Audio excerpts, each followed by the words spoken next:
오늘 말씀은 스가랴인데 좀 어려운 남들이 잘 찾지 않는 그러한 본문이기도 합니다. 스가랴는 바벨론의 포로에서 70년 있다가 이스라엘로 복귀를 한 그러한 백성들, 유다 백성을 향해서 스가랴가 죄에서 떨어져서 다시 회복해야 된다라는 배경을 가지고 있어요. 8개의 환상을 스가랴가 봤습니다. 그리고 오늘 이 본문은 네 번째 환상이에요. 성결한 백성, 그것이 이제 주제입니다. 이 말씀은 여러분 재판정을 생각하면 됩니다.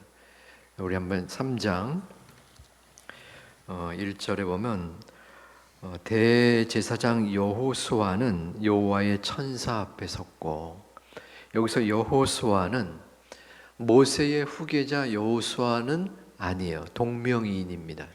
그러니까 대제사장 여호사닥의 아들 되는 대제사장이에요.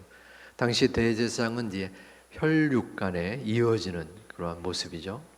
이 여호수아가 여호와의 천사 앞에 섰고, 여기서 여호와의 천사는 그냥 천사가 아니라 예수 그리스도를 예표합니다.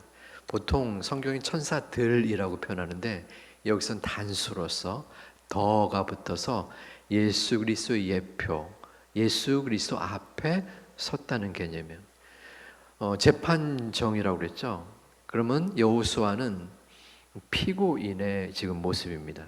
그리고 그 뒤에 보면 사단이 나와요. 사탄은 그의 오른쪽에 서서 그를 대적한다 그랬어요. 그의 오른쪽에서 대적한다. 재판정에서 몇 명의 등장인물 있죠. 그 중에 피고인을 대적하는 사람은 누구죠? 1번 변호사, 2번 검사, 3번 판사, 2번 몇몇 분이 2번이라고 했죠. 검사의 역할을 지금 사탄이 하는 거예요. 뭔지 모르지만 대적하고 있어요. 그러면 여호와께서 내게 보이시니라. 1절 마지막 절에 여호와는 뭘까요? 어떤 역할일까요? 1번 변호사, 2번 검사, 3번 판사. 2번은 아닐 거고 3번이죠. 3번 판사, 재판장이 되는 거예요. 자, 여호수아는 누구라고 그랬죠? 역할이 여호수아 피고인, 그렇죠? 그리고 사단은 그 오른쪽에 서서 검사, 대적하는 거예요. 그러면 여호와 하나님은 판사, 재판장이죠. 근데 이 사단이 공격을 합니다. 어떻게 공격하냐면 3절에 보니까 3절 한번 같이 읽어볼까요? 여호수아가 더러운 옷을 입고 천사 앞에 서 있는지라. 자, 여호수아가 더러운 옷을 입고 있어요 라고 이 사단이 공격을 하는 거예요. 여호수아는 원래 대제사장이라고 그랬죠. 거룩한 새 마포를 입고 있어야 돼요.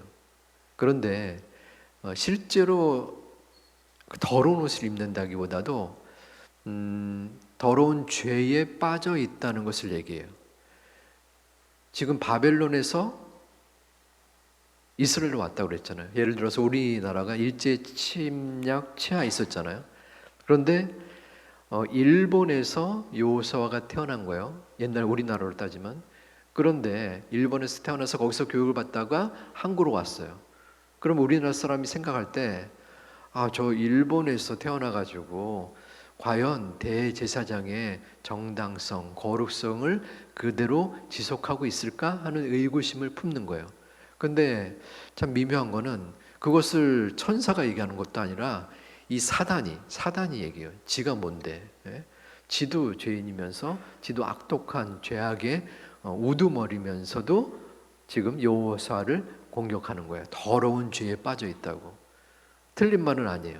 그렇지만 마치 욥의 경우에 사단이 하나님께 나가서 욥이 이렇게 하나님을 잘 믿는 것은 그의 믿음이 있어서가 아니라 그가 잘 되고 번성하니까 그래서 믿는 거예요 하면서 꼬투러뜨리는 모함하는 역할을 지금 여기서도 하고 있는 거예요. 사단이 자 지금 여호수아가 더러운 옷을 입고요 더러운 죄를 저지르고 있어요 라고 말하는 거예요.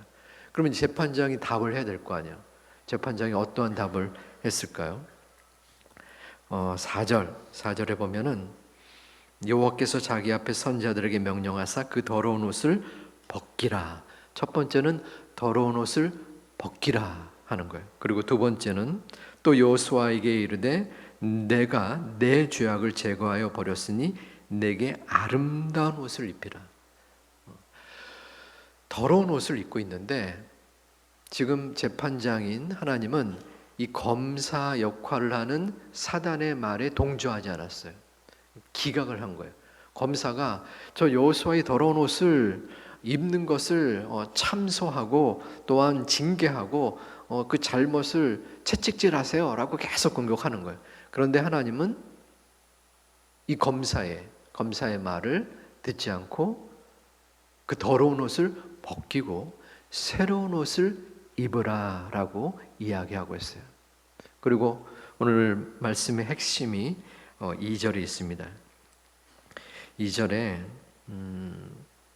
제가 볼게요. 여호수아께서 사단에게 이르시되 사단아 여호와께서 너를 책망하노라. 예루살렘을 택한 여호와께서 너를 책망하노라. 그 뒤에 같이 읽겠습니다. 이는 불에서 꺼낸 그슬린 나무가 아니냐 하실 때에. 자, 여호수아의 더러운 옷을 벗겨라. 그리고 새로운 옷을 입혀라. 여호수아를 변호한 거예요. 도리어 판사가 판사는 중립성을 지내야 되는데 여기서는 여호수아를 변호하고 사단의 말을 기각하고 있어요. 아니야. 지금 여호수아는 내가 선택한 백성이야. 그래서 그 더러운 옷을 내가 벗기고 내가 입힐 거야. 그리고 오늘 2절 말씀에 이는 불에서 꺼낸 그슬린 나무가 아니냐. 자, 불에서 나무가 꺼내서 그슬러졌어요. 불이라는 것은 이 땅의 험악한 세상, 죄악의 세상을 말하는 거예요. 지금 스가랴는 여호수아를 나타내기를 불에서 꺼낸 그슬린 나무가 아니냐. 하나님의 편에서 볼 때는 이 여호수아가 불에서 이 죄악에서 이 험악한 세상에서 그슬려서 나온 불쏘시개 역할을 하고 있다는 거예요. 다시 말하면은 소망을 가지고 있다는 거예요. 소망. 불쏘시개 속에서 완전히 타버리지 않았어요. 불에서 탄 나뭇가지의 역할은 뭡니까? 별로 쓸모가 없어요. 생생한 나뭇가지는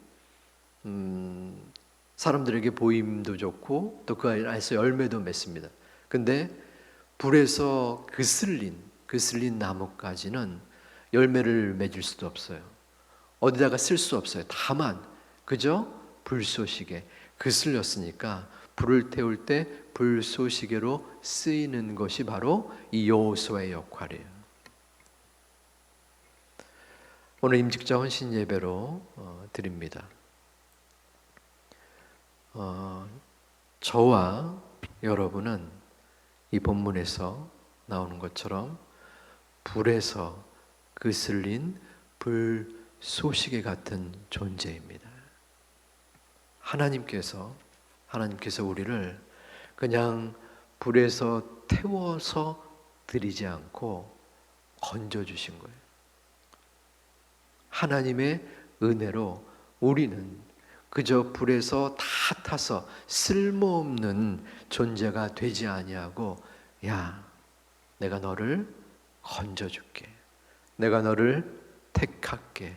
내가 너를 사용할게 하고서 꺼냄을 받은 거예요. 이것이 바로 우리의 모습입니다. 우리가 잘났어요? 결코 잘나지 못했습니다. 하나님의 기준으로 볼 때는 절대로 용서받지 못하고 쓰임을 받지 못하고 아무런 이익이 되지 못하는 저와 여러분을 불에서 건져 주셔서 그슬린 나무로 이끌어 주신 거예요. 우리의 역할을 우리가 감당하는 것이 아닙니다. 하나님이 건져 주셔서 하나님이 사용하시는 거예요. 우리는 뭐가 됩니까? 우리는 그저 쓰임을 받는 겁니다. 하나님께서 야, 너 아무리 내가 더러운 옷을 벗기고 아름다운 옷을 입히고 불에서 건져서 쓰려고 했는데 도저히 싹수가 안 보이는구나. 너는 이제 불에 들어가서 마저 다 타라. 그래도 우리는 할 말이 없는 존재입니다. 이제 임직을 2주 정도 남았습니다.